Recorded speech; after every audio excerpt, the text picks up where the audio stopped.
হয়েছে, ওরা একটা গোল খেয়েছিল, তারপর একটা রেড কার্ড হয়। যে হ্যাঁ রেড হ্যাঁ কার্ডটা আদৌ যুক্তিসঙ্গত কিনা আমার অনেক দিক দিয়ে অনেক প্রশ্ন থাকতে পারে, কিংবা রতন, ওটা এইটা যদি নিয়ে আলোচনা এগেনস্টে করে হতো। লাভ নেই। ওটা গোয়েঙ্কা হুম। গোয়েঙ্কা বাবুর টিম, তো ওটা নিয়ে তো আলোচনা করে লাভ নেই। তারপরের টিমটা কিন্তু পরপর গোল হজম করতে থাকে।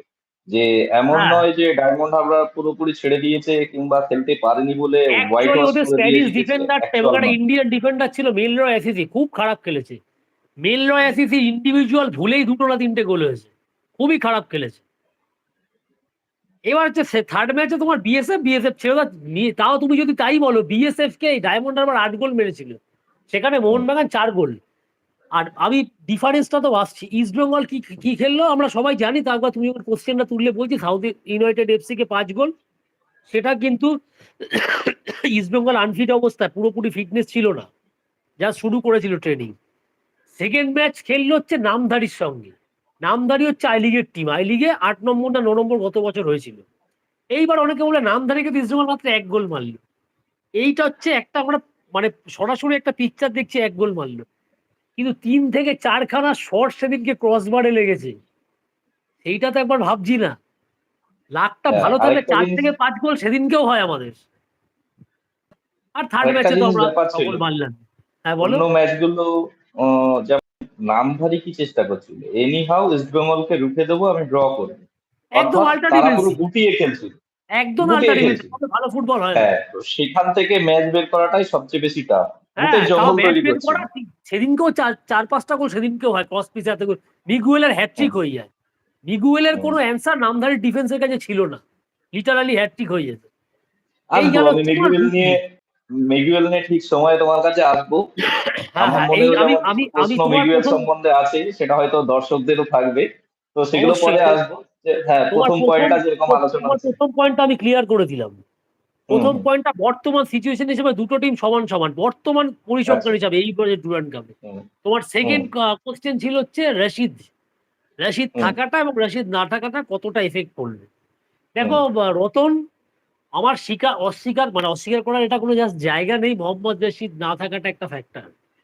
মোহাম্মদ রশিদ যে গেমটা 3টে ম্যাচে খেলেছে, এইরকম টাইপের গেম খেলতে লাস্ট আমি ইন্ডিয়া মানে ইস্ট বেঙ্গলের কোনো বিদেশি ডিএমএফ লাস্ট দেখেছিলাম ডগলাস ডিসিলভাকে, তারপর কাউকে দেখিনি। হুম। কিছুটা মার্টিস টেন্ডুলকার আমারও খুব দেখেছিলাম, সেটা পছন্দের বলার প্লেয়ার মতো আছে। না। ডগলাসের পর আরই একটা প্লেয়ার দেখলাম ওপর থেকে নিচ, যেখানে বল সেখানে রশিদ। এই অবস্থায় যে ঘটনাটা রশিদের সঙ্গে ঘটেছে, সুন্দরবন ইস্ট বেঙ্গল ফোরামের পক্ষ থেকে আমরা অত্যন্ত সহানুভূতি সম্পন্ন, রশিদের পাশে রয়েছি কিন্তু আমি অবশ্যই। ডগলাসের সঙ্গে রশিদের এখনই কম্পেয়ার করা বা কোনো জায়গায় আমি যেতে চাই না, না। কম্পেয়ার কিন্তু আমিও আমি করছি একটা না, জিনিস বলতে উচিতও চাই, না। ডগলাসের মানে যে ধ্বংসাত্মক খেলাটা খেলতো, যে অপোনেন্ট টিম ধরো কে পুরো ধ্বংস করে দিত, এমন ভাবে মাঠে বিচরণ করতো। রশিদের কিন্তু আমার মনে হচ্ছে ধ্বংসর থেকে ক্রিয়েটিভিটিটা অনেক বেশি, কেননা বলটা ক্রিয়েটিভিটিটা তো ধরে বেশি, শিল্ড করে, ওটাই তো করা উচিত। যেভাবে থ্রুটা বা পাসটা করিয়ে দেয়। কিন্তু ডগলাস ম্যাক্সিমাম সময় চেষ্টা করতো যে অন্য টিমের ভালো প্লেয়ার যেগুলো আছে তারা যাতে হুম, খেলতে না পারে, মানে ডিস্ট্রয় করে দিত হ্যাঁ, ওদের ডিস্ট্রাকটিভ অন্য ফুটবলটা খেলা। বেশি খেলতো। হ্যাঁ, হুম, হ্যাঁ। কিন্তু সেদিক থেকে আমাকে রশিদকে মনে হয়েছে অনেক বেশি ক্রিয়েটিভ। হ্যাঁ, অনেক বেশি ক্রিয়েটিভ রশিদ, অবশ্যই। তো তার মানে এরকম একটা ক্রিয়েটিভ ফুটবলারকে আমরা মিস করে ফেললাম এইরকম একটা হিউজ ইম্পর্টেন্ট ম্যাচ, যেখানে অপোনেন্টে সব মানে বাঘা বাঘা নাম। তো এইবারে দেখো, এই সব ঘটনা তো ঘটতেই পারে, ফুটবলটা তো টিম হুম, গেম, যার সঙ্গে ঘটতে পারে। আমি যদি এদিকে দেখি রশিদ নেই আমাদের, মোহনবাগানেরও কিন্তু রবসন রবিন এখনো আসেনি। হুম। দিমিত্রিয়াস পেত্রাটোস ফিটনেসের ধারে কাছেও নেই, কোনো ম্যাচই খেলেনি এখনো। সুভাশিস বোস মোস্ট প্রবাবলি, কেন সুভাশিস বোসও কালকের ম্যাচে নেই।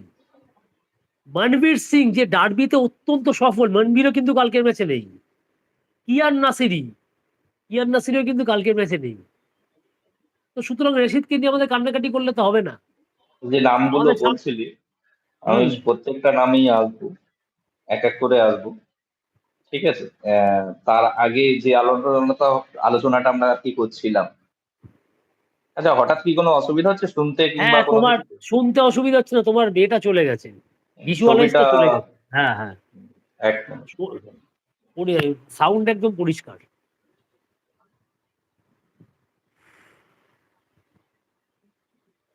আচ্ছা, একটু প্রশ্ন নিয়ে নি তাও কয়েকটা, তুমি আস্তে আস্তে। হ্যাঁ, হ্যাঁ, হ্যাঁ, হ্যাঁ। দেব বলছে জিকসান নাকি সৌভিক।